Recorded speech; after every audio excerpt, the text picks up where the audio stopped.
can't hear her. Is she on YouTube? Or?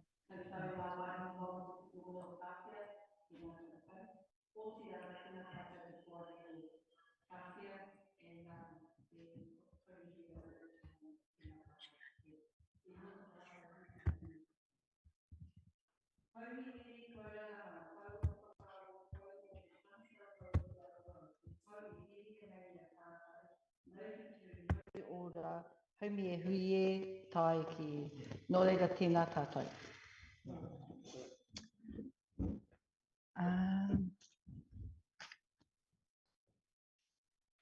Good. Any apologies? Jeff, good? Yes, yeah. Yes. Table the apology, that's correct. Yeah. Kāwhia. Move that one, eh? Yes, so good. Yeah. Can someone move that and second it, please? Thank you. Kia ora kit, kōrua ko Dave. Nai nei ka whate wā ki a koe Albury. E wātia te tūru. Tai koe haramai ki konei e kōrero ki a mātou. Ko wai koe, no whea koe. Yep, tēnā koe.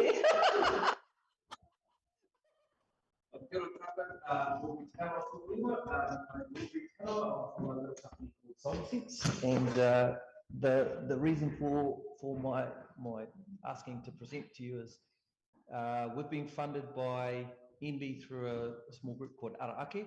They fund all sorts of energy innovation stuff throughout Aotearoa, and so we pitched a project to them. We had been in discussions with Waipa Networks around the network resilience, and the topic of our research was why does Kāwhia as a harbour experience outages, and what are some of the potential solutions. So the project got two parts to it. One is some technical research as to all the factors that lead to those outages, and the second part was looking at the impact on the community. So the first part, we're almost towards the end of fleshing out that problem discovery, and the findings have been quite interesting. You would think it is an electrical problem or a network problem. Turns out it's a multivariate problem. There's a number of things that are happening geologically, atmospherically, soil, cars versus poles, but there's a number of factors that lead to a higher number of network outages in the Kāwhia region. And so it's not as simple as saying Waipa Networks fix it. It's actually what we call a wicked problem that requires participation from multiple parties, including council, the community, the network, obviously. And what we're trying to do is pull together a suite of solutions, high-level solutions, and then move into a second stage where we try and attract energy innovators and to come up with solutions and implement them to try and increase the resilience of the network. So a little bit of a request or a plea from the community is the part I'm dealing with is trying to figure out the impacts on the community. So I'm trying to interview people that have experiences with outages in the last, say, year or so, and that includes residents, it includes community facilities like marae, sports clubs, whatever, and emergency services. So in the event that you have an outage or there's a serious emergency, energy is critical to the response because it knocks out comms, the ability to treat water, all that stuff goes out. So yeah, there's a number of parties interviewing, figure out what the impact was, so we can flesh out our report and say, here's what the problem is, here's what the impact was, and here's a range of solutions that we need to flesh out if you're going to make the energy network more resilient. So that's sort of, in a nutshell, the whole project for us. And yeah, again, what I'm seeking from the community for is sort of just community support for the work we're trying to do to help the community with its energy resilience. But yeah, in a nutshell. And yeah, if there's anyone here who would like to do an interview, I'm going to be back on the 10th and the 11th. I'll have some interviews lined up, but I would really like to interview some people if you're around on either of those days. Ka whai. O te tua, Tell Richard. O te tuataimi hatu ki au koe opu I hara mai koe ki te koro o koro pana ki tēnei me te ko. Great, thank you very much. Before I give it to the board members to see if they've got any questions, I'd just like to say that there would be scope to actually put something onto our website, a survey. Oh yeah. Yeah, onto our website through the council. So that's something that we could probably look at together and get some feedback that way as well. Excellent. With a questionnaire. Yep. That may help. But any questions from the board members? Yes, Kia ora, Dave. Kia ora, just wondering, with being energy resilience, what sort of products are you looking at for the energy resilience? Yes, well, just for context, our traditional business is sub-utility scale solar farms. So yeah, big solar farms, we don't do that. What we're focused in on is farms that are below a hectare. And we've been trying to work out the economics, because if you can have a solar farm that's economic and generating revenue for farmers, that only takes up maybe a hectare paddock, that would generate probably the equivalent of, say, 140,000 off 1 hectare in energy export. So that's one thing that we do, but this project is a special, it's not got nothing to do with that. The other product that we have, and we've done this for Gisborne District Council in Ngāti Porou, is during Cyclone Gabriel, they had a whole bunch of diesel generators sent down to them to help them with their energy hubs and just get power to people. The problem that they had is they couldn't get diesel, they couldn't get fuel to those generators, so they basically became redundant after a short period of time. And then because the recovery took so long, those generators, that they couldn't last for weeks or months. So what we did is we came up with a solar generator in a commando case, so that they're able to be stacked for logistics, dropped off in a Hercules, and they have a whole bunch of portable panels that clip together in a daisy chain, and we spec'd it to power their emergency hubs that they were setting up, which include water desalination, which is important on the coast. It's water purification and desalination. So if you end up with a drought, if you end up with your normal water sources are too murky, you chuck a hose into the harbour and then you've got clean drinking water. So those are the two products that we normally do. There's one that we're quite passionate about, we think is going to be really good. We don't have a name for it yet, but we're just calling it the bus stop, and it's a system that uses that has multiple sources, that's designed for marae. So it has solar, it has battery bank, it has diesel genset, and it has a hybrid inverter, which is grid connected. So you have 4 sources of energy, and then it's also able to draw from the network, but it's also able to export to the network, which means once you put it in place, not only is it reducing your power spend, but while the facility is not active, it's actually generating money to pay for its own existence. Because that's one of the difficult things with energy infrastructure, it costs money. And so you have to have some way for it to pay for itself. And so that's one of the things we're also researching is, can we spec a system specifically for marae? And we think if we can do that, we could probably spec it for other facilities like sports clubs or churches or community halls. Yeah, it's all about that battery storage, so really, it is, yeah. If you really want it to generate a revenue to pay for itself, really you've got to have a battery backup. The battery technology has been slow to get to a point where it's ecologically and also ethically sustainable. But there is some technology that's coming around now from out of Australia and the United States, which is a bit more sustainable, well, a lot more sustainable. Is that the sodium batteries?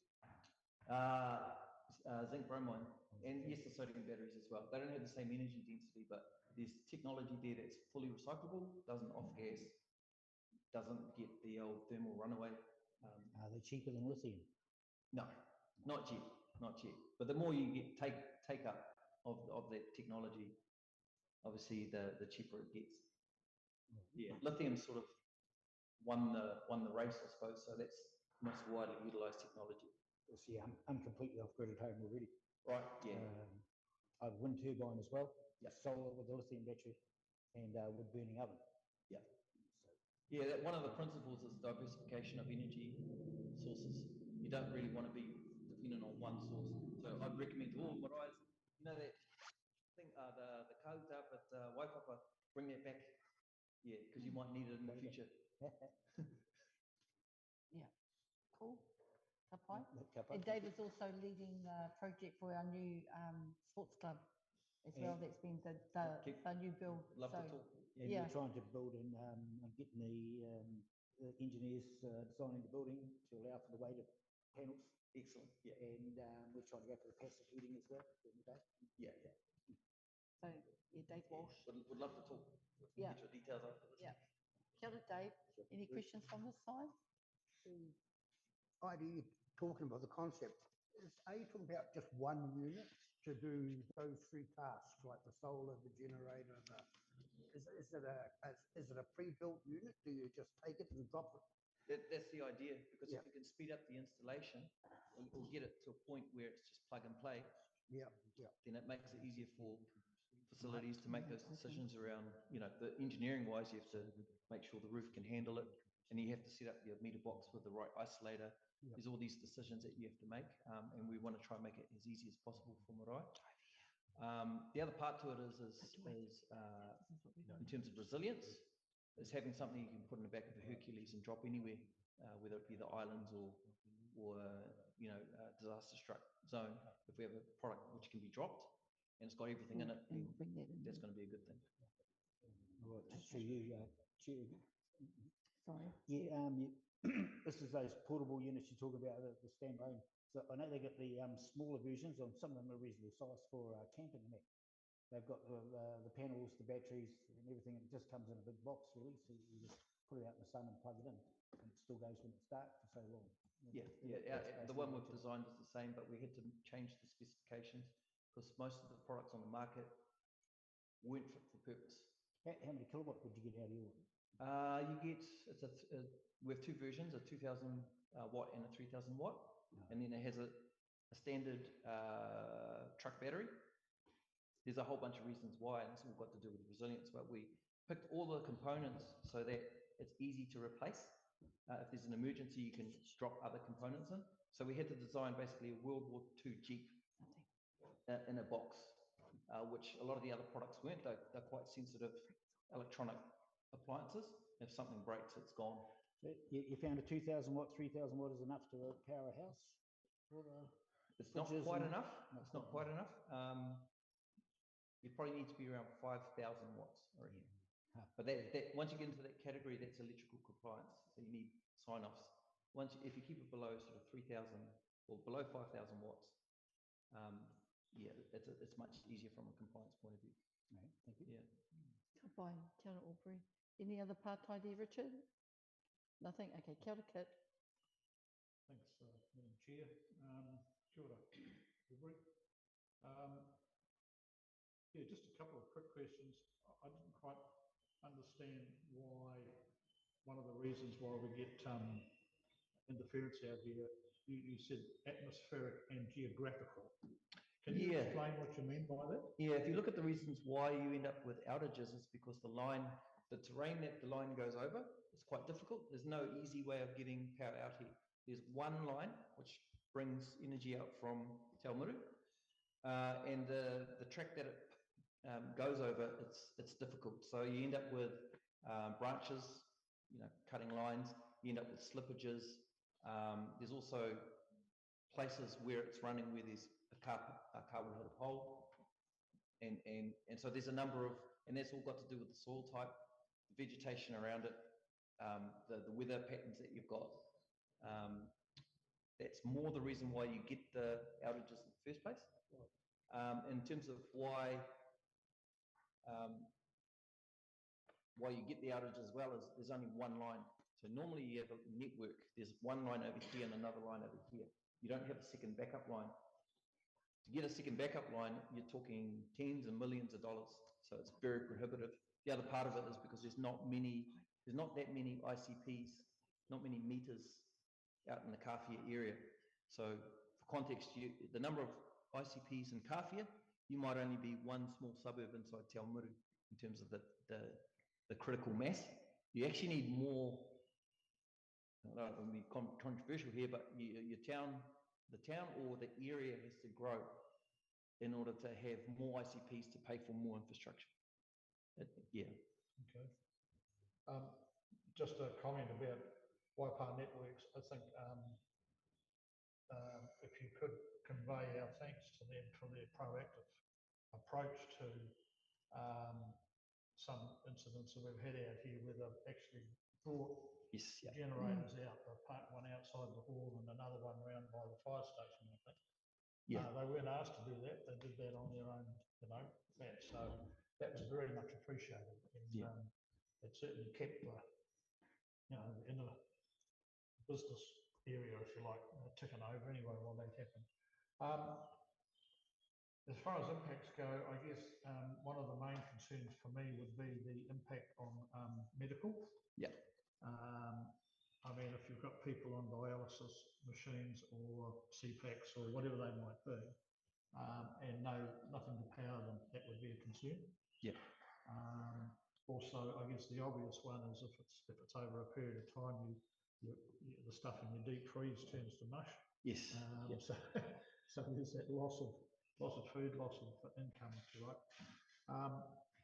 So are there any plans for upgrading? I know you just mentioned that the cost was a prohibitive, to get something else out here, but I understand that the line that we have isn't capable of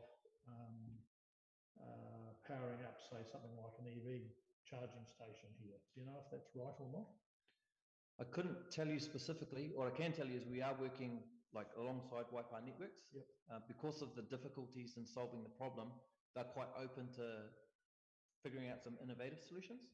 And part of those innovative solutions is again, so you got a network. If there's more people generating inside, what's called embedded generation, if there's more people using power or generating their own power inside the network, it reduces the load on the main line.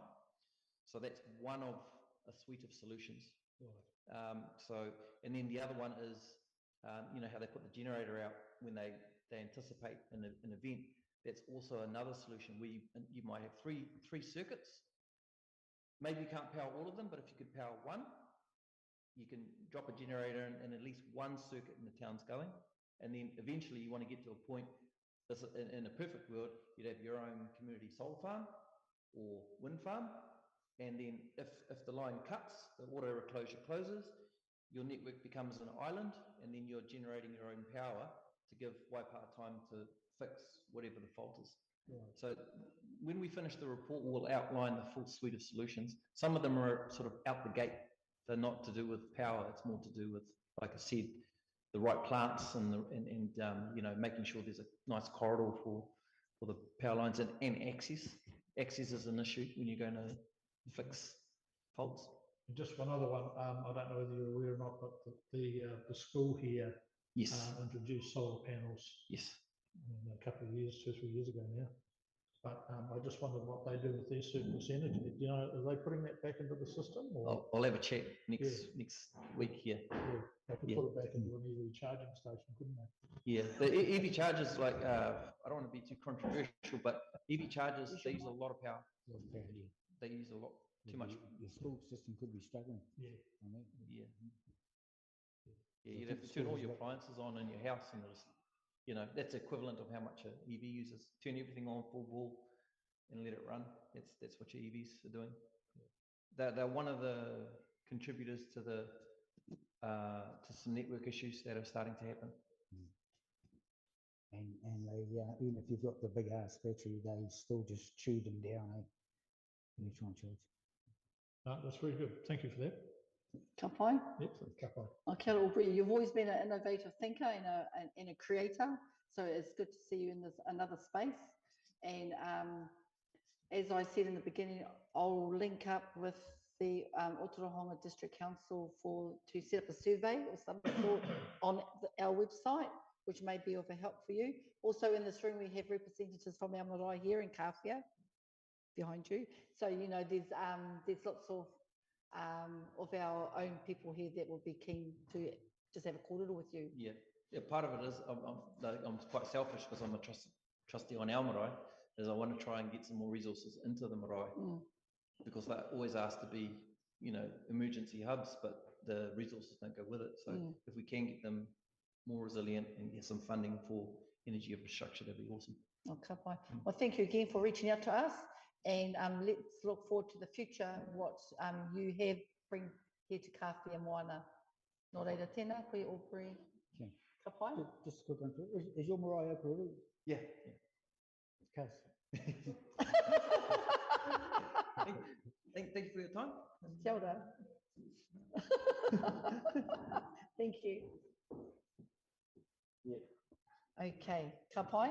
Awesome, that was awesome. Now the next, We've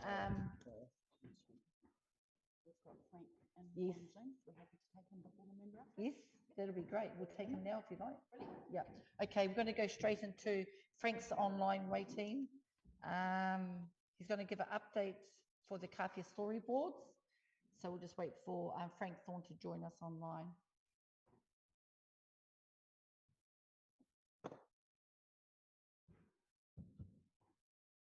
Mhm.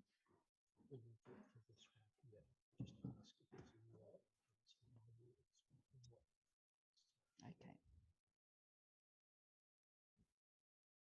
Kia ora. Kia ora, Frank. Is Frank going to be shown on the screen, or are we just going to have an audio? Okay.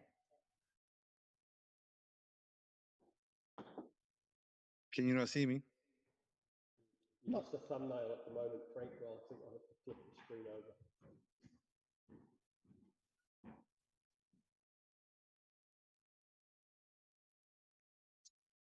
There we are.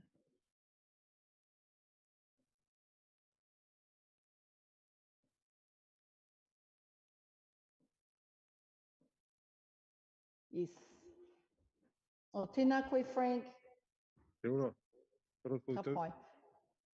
We are looking forward to the update with the storyboard. So thank you for joining and taking time out to join our hui this afternoon. And I'll ka whate te wā ki au koe.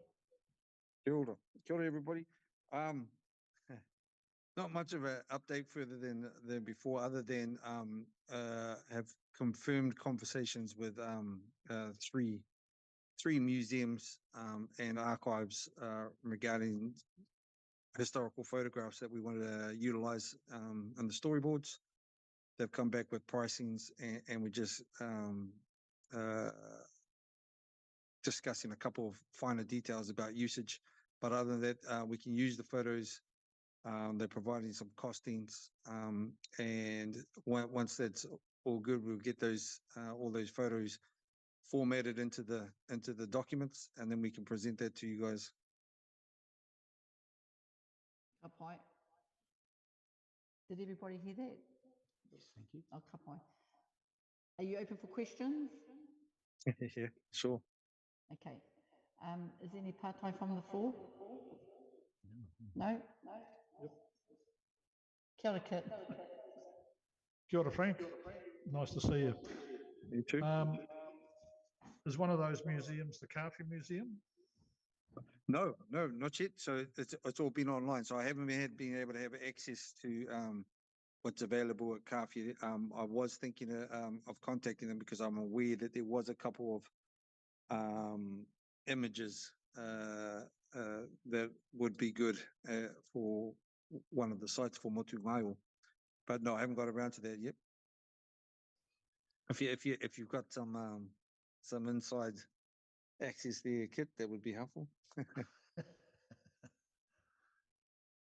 Yep, I might be able to help you with that. So I'll get an email address off you, or I'll get your cell phone. I'll send you a text. Cool. Okay. Kia ora. Thank you. Yes, kia ora, Dave. Kia ora, Frank. Kia ora, Dave. Walsh here. I'm just wondering, Frank, so our storyboards, are they just Māori history, or is it early European settlement history in some of the storyboards? They're all Ngāti Hikairo narrative on the local places. So we're leaving the non-Maori stories to the museum and otherwise. But it's an opportunity to tell the story.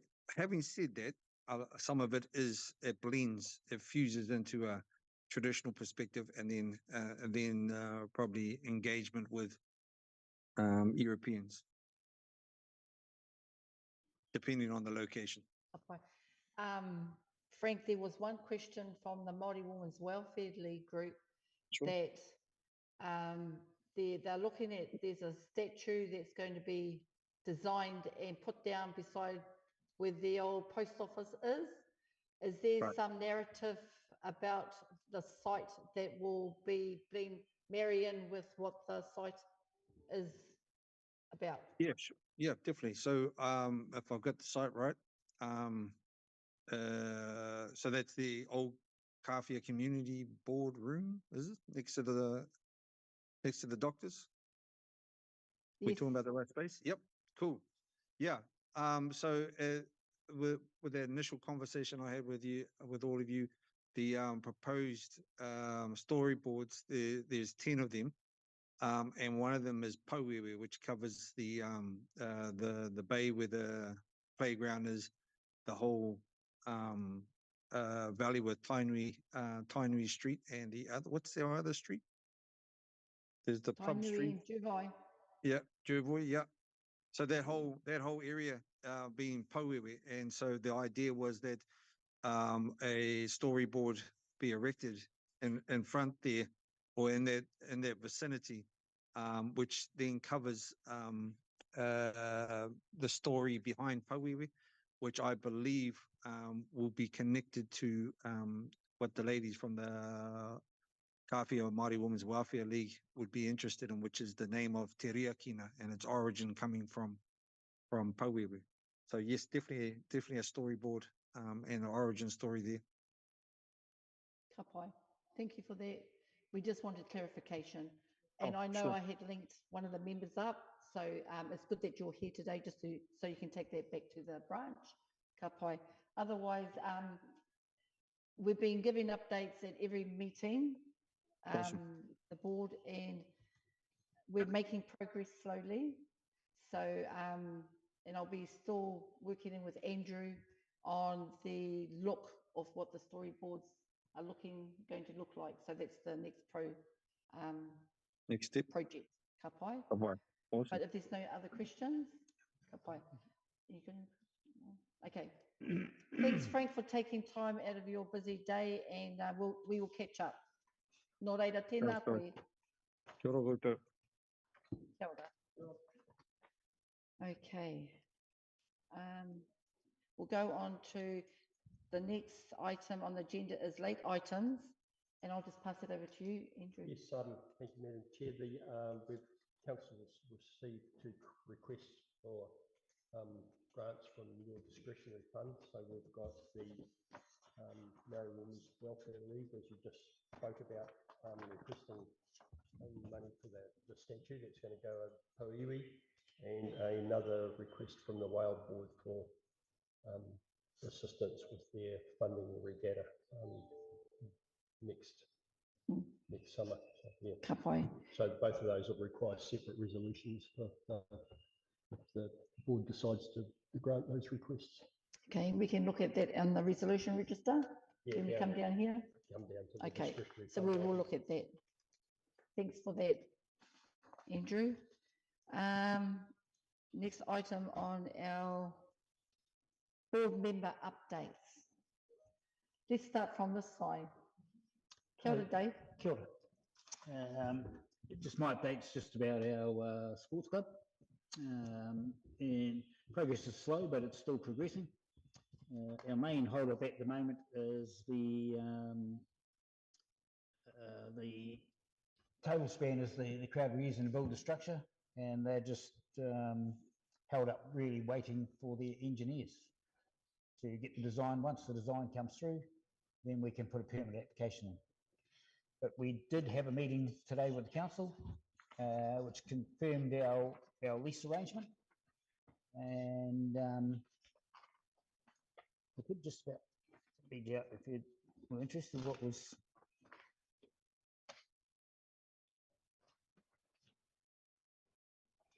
Okay, this is from Chris Ryan this afternoon, sent after our meeting. Thank you, Dave and Jude, for making time to meet with us this morning. I acknowledge to receive the Kāwhia Sports Club business case in support of a proposal for a new lease over part of the Kāwhia Domain Recreational Reserve.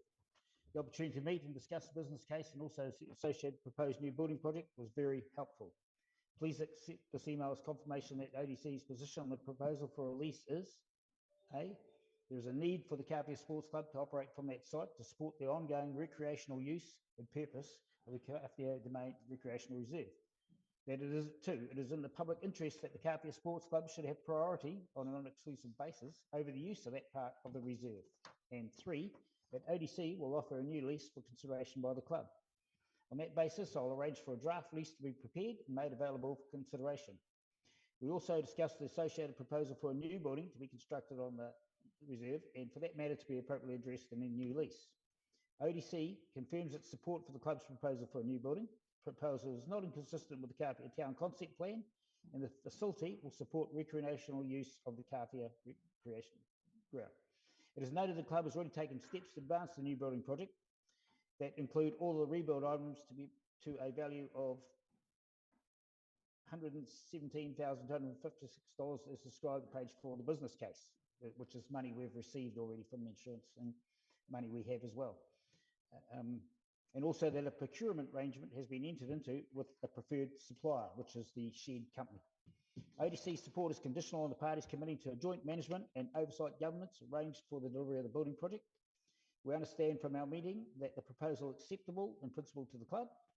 To that end, ODC will develop draft terms of reference for a joint project group. The intended outcome is we will jointly manage the project to a successful outcome in terms of project, scope, budget, capacity and timeline. For its part, ODC will provide a specialist resource with project experience to support delivery at its own expense. Can I ask that you confirm at the state, blah, blah, blah. So what they've done there is they've offered us a project manager, council's project manager, help assist us with go ahead, and we've gladly accepted. Great. So it was a real positive step ahead. Any feedback? That's great news, isn't it? Yep. Okay, that's all for me. Thank you. Oh, that's lots. Thanks, Dave. Thank you. Kia ora, Richard. Well, my report. Well, just it's been very busy going to meetings. I think it's been about 6 to 12 meetings to do with the concept plan, the long-term plan and the wellbeing strategy.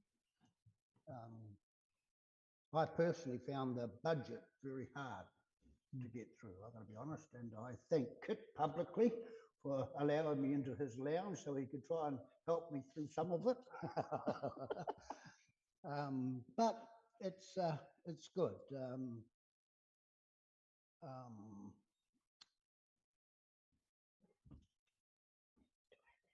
The things that have come out to me in some of those meetings is that I think that the issue that we have in this community as regards the expense of traffic control and different things for different events is very expensive. And it, in my opinion, it stops the community from, I don't know, wellness opportunities, if I can say it that way. It's a prohibitive cost to some organisations. And apart from applying for funding, which in most cases it will be probably agreed to, but it's a difficult thing for the community when they're trying to run different community events. And I think this, we should try and find a way to make it as least expensive as we possibly can, so that none of these groups, these community volunteer groups more or less, have to struggle with trying to raise amounts of money that are only to do with traffic control.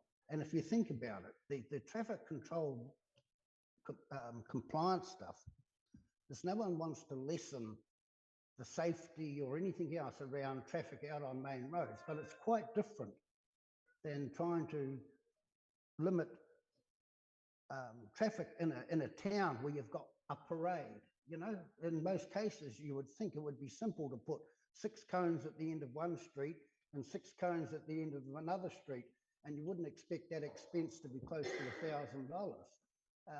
So I really don't know, but to me, it's something that I hope as a community board we can look at doing something about, because it's a handbrake on community activities, to be quite frank. That's how I feel about it on a personal level. Just in response to that, yes, Chair. All those things, Andrew could probably enlighten us a bit more, but all those costs just went up in the last year or so, wasn't it? Well, didn't they change the way it's formatted or managed with the road closures? And Sorry, Madam Chair, I'm no expert on this, but we've got a roadie manager over there. Paul, do you just want to give a bit of The lady over here. Yeah, I did the rowing one last year. It was £3.5 to do that, which is why, Did you- which is why I put it. do you know what it was previously, Kelly? I'm not sure about previously. I've just applied not for it, but somebody else, and the first one is 2,100 for this. It's very expensive, you know, for, as I say, for volunteer groups who are only trying to do well for our community. That's an extraordinary cost. And I just think that maybe the board, I don't know how to do it. I'll be frank with you. It's just a thing, but I think that we should look at trying to get those costs down to a reasonable level, so that there's the whale boats, there's the Anzac parades, there's other bits and pieces, but there will be lots of other people, or perhaps lots of other people, who may want to run a community type event that the money scares them off. So that's my point about it's a primitive to the wellness of our community. So I think we need to put our thinking caps on about it a bit more than what we have, or what is available. Through you, Madam Chair, I think the reality is that the way we run our roads is mandated by the Transport Agency, and our activities and the manner in which we run our roads is also affects the level of funding and support we get from the NZTA. So if we scrimp and save on our management of traffic safety and have penalise our funding applications, is that in a nutshell, Paul? It's all interconnected, isn't it? Where the money comes from, and yeah.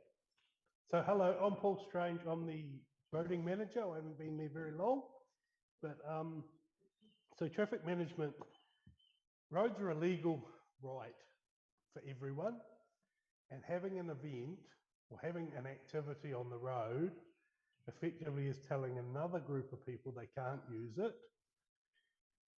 And there's a degree of obstinance amongst certain groups who will endeavour to drive through a road closed if they think it's not been closed properly. And people don't have a leg to stand on unless it's done properly. But to do it properly, most of the cost is in the paperwork. The 6 cones don't actually cost too much, although the people qualified to put them out don't, unless they live in Kāwhia, they're going to cost you 2 hours driving just to get here. But there's probably $1,500 just to put in the application and have it go through the legal process, because it's legal. Even our 30k signs on a roadwork site, they're legal. You can lose your license, you can go to jail. So they have to be done through that legal process. And the smarter lawyers get, they find the loopholes. So the loopholes have to get changed, and every time that happens, it creates another layer of this is what needs to be done. Yes, sorry. Okay. Yeah, I think, look, I sympathise with what Richard is saying. I know the cost of traffic management was one of the reasons why the Kai Festival died out here. It wasn't the only reason, but it certainly contributed to it. Which folk festival? The second one. Yes. And I'm aware that the likes of the Parongia race meeting that they used to have on Boxing Day, I think, that was killed because traffic management costs just killed that off. So there is the potential for traffic management costs to actually kill off a whole lot of community events, which is unfortunate, and I don't think that's the intention, really. But having said that, the good news is that council has agreed that it will totally fund all of the Anzac parades for Otahonga and Kāwhia. So there's a plus. That includes our traffic management as well. So, but that doesn't help in Kelly's situation where she's got to find $3,500 from somewhere. Someone needs some deep pockets to do that. So, can I just ask through you, Kelly, have you spoken to anyone at the council about avenues for funding? For other things, yes. To be fair, I haven't put that in $3,500, so I just don't have it in last month. Oh, yeah. I heard that you changed a little bit of that Yeah. Well, to be fair, like our total cost of all day forms and stuff and materials and stuff, that cost us last year, I think just about $11,000. So I don't know what Yeah. Yeah, well, that's a classic example of an event that's been running for decades, and it would be a good look if the community lost it. So I think we've got to just try and help as much as we can. All right, Richard. Thank you, Richard. Kelly, for your report. I'll come to you, Kit. Yep, thank you. Yeah, it has been a busy month, Madam Chair, with a number of workshops and meetings around the long-term plan, our budgets for this year, our concept plans for Kāwhia, Aotea, as well as rural, and also the wellbeing strategy. So I think last week, I had one day in Kāwhia. The rest of the time I spent in Otahonga attending meetings. So it'll be good to have a bit of a quiet time coming up, hopefully. But anyway, just for your interest, on the 4th of May, the Kiwi House had the opening of their stage 1 of their development or redevelopment in there. And it went off very, very well. We had our local MP, Barbara Kurija, was there, as well as Tama Potaka came. He was there as well, and all of the entourage that follows. If you haven't had a chance to go and just see what they're doing there, it's an eye-opener. And when they're finished, it's just going to be an iconic building, and I understand the only one of its kind in the world. So it's really worth having a look. The only downside of the whole thing is the cost. I think they're looking in terms of 10, 12 million plus, at least to finish it off. So they're still raising money for that.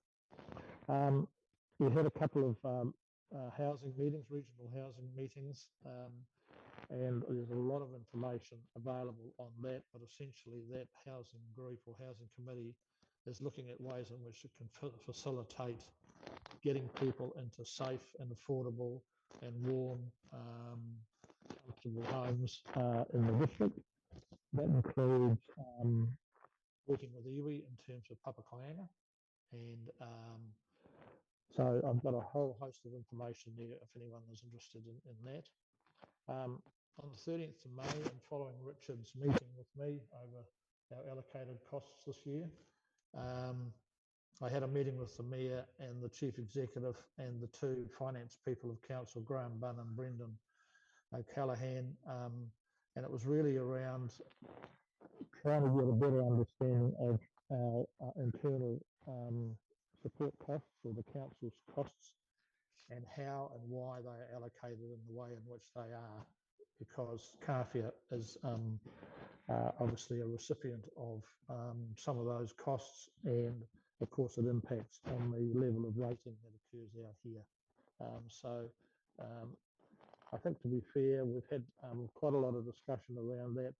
It is quite a confusing topic, but I think we've gone about as far as we can this year. However, we have managed to get the council to agree to have a meeting or workshop with the two community boards around support costs and what coming our way, but also in terms of delegations for the community boards, because in my view, and I've raised this, I'll be quite open about this, I've raised this concern with His Worship the Mayor, is that the delegations and so on that are shown in our agenda when it comes out, we're not actually meeting those at this stage, and it's simply because, in my view, we're not getting sufficient information to do that. So I guess where I'm coming from is that I'd like to see the community boards get a little bit more involved with what's happening in their own communities.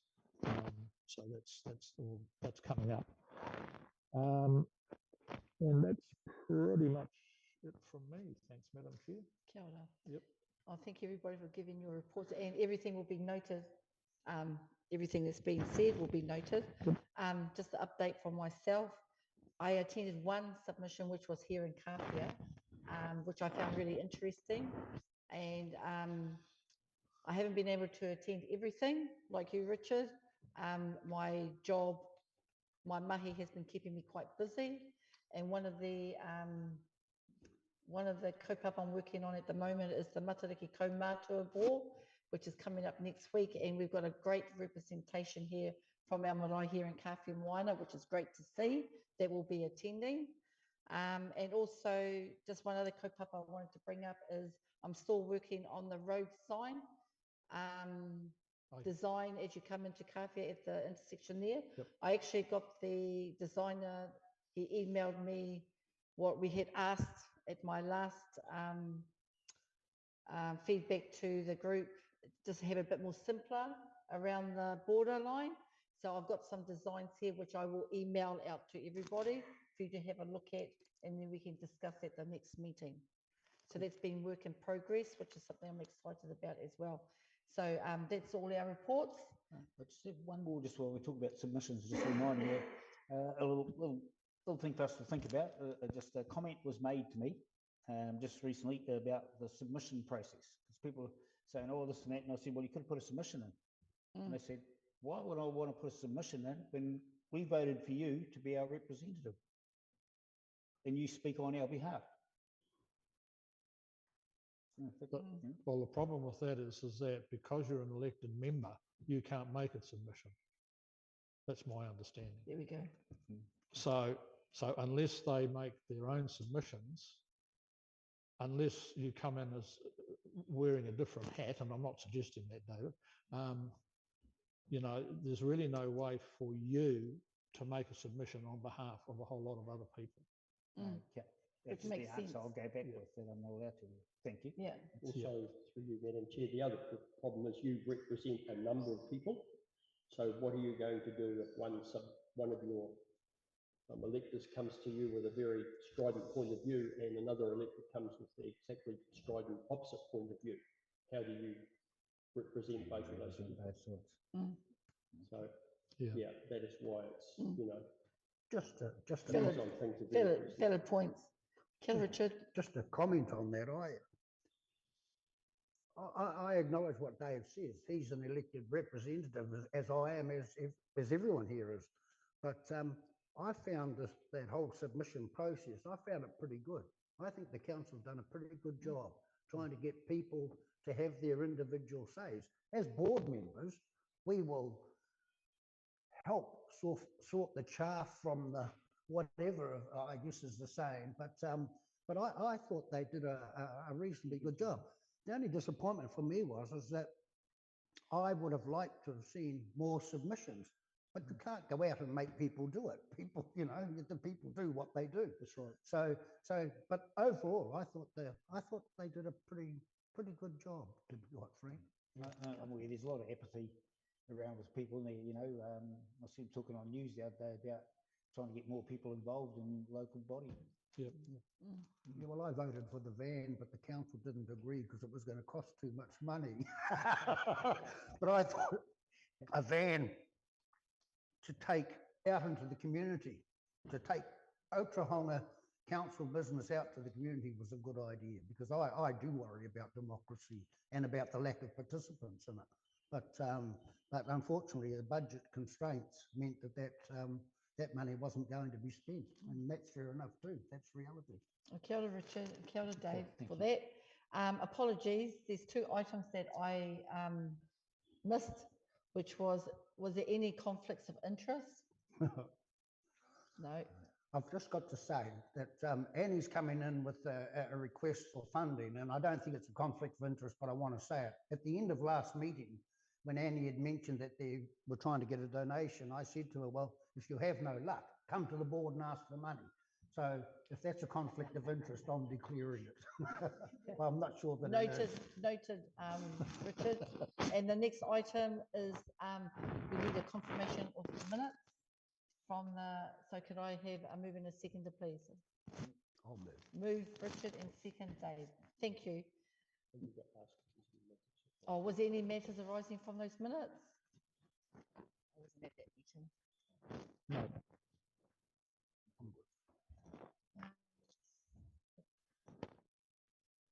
There was just one from me, was to do with the statue that we're looking at down, putting down there. Before we go ahead, it just needs to be, we are, anything that gets like our storyboards or any items or projects, we need to go back to our mana whenua just to get the okay. So if we could go back to the Runanga or Ngāti Kairo, just to have a kōrero with the Runanga and let them know what the proposed item is, and then we can come back and then we've covered all bases. Paenatera. There's just the process that we've got in place here with any,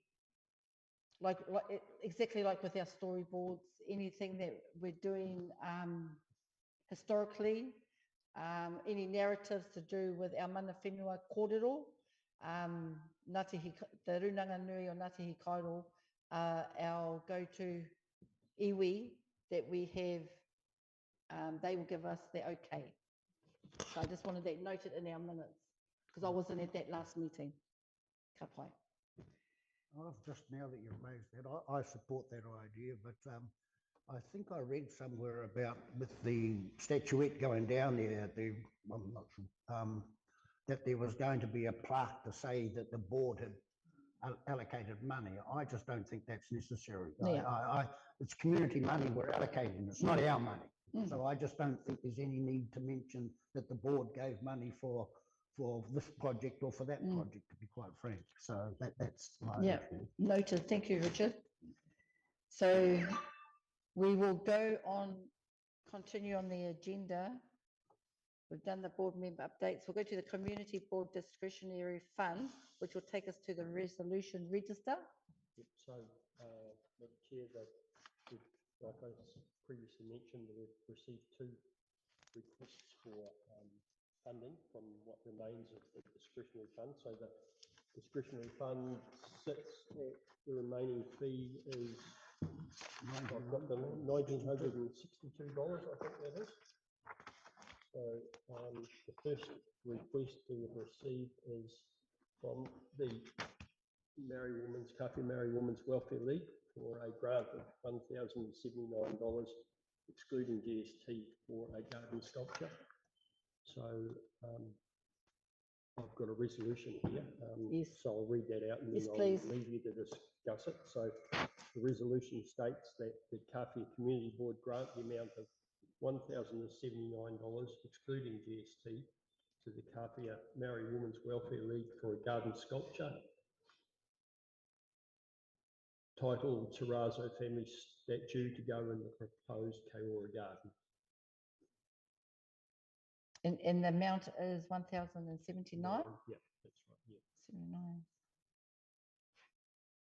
And that will leave us with $883. That's correct. Yeah. Do we want to move each of these individually? Yeah, we'll get there in a moment, Richard. Sorry. Through you, Mr. Chair. How long before, or how long is time left have we got with this discretionary fund for this round? Because it gets. This is your last opportunity to spend this money. Oh, okay. There's no carryover. So if it's not, you know, if it's not expended, it's not spent, it just goes back into the general fund, so to speak. So this is the last meeting that we can Do it. divvy out. So from that resolution of the $1,079, can I have a mover? I'll move Richard? that. Yep. He can't wait. Richard, thank you, Richard. You're very quick. And can I have a seconder, please? I'll second it. Dave? Can I just, sorry, just to clarify, you're saying then, once that's been approved, the balance that's left in the discretionary fund, which started with $5,000. Yeah. Is that right? Yeah. Is down to how much? 800? 883. 883. Right. In which we've got another Yep. resolution on the table. Yep. So, kia ora, thank you. Receive. We'll go on to our second item. Also, as earlier mentioned, the Kāwhia Whaleboat Regatta Committee, I think, I'm not too sure if that's the correct term, Kelly, am I right? Yep. They have requested for any possible assistance to for the next regatta, and so the resolution will soak up that balance. So the resolution states that the Kāwhia Community Board grant the amount of $883, excluding GST, to the Kāwhia Whaleboats to help with traffic management costs in 2025. Kia ora for that. So $883. Can I have a mover, please? Yeah, I'll move it. Dave, can I have a seconder? Yep. Kia ora, Kit. Receive. Thank you. Thank you. Do we need to vote in favour of those, Madam Chair? Or? Everybody's in favour? Yep. Yes? Aye. Aye. So from the 1st of July, we've got a new $5,000 Yeah. available. Let's make that point. So you can still have another crack at it.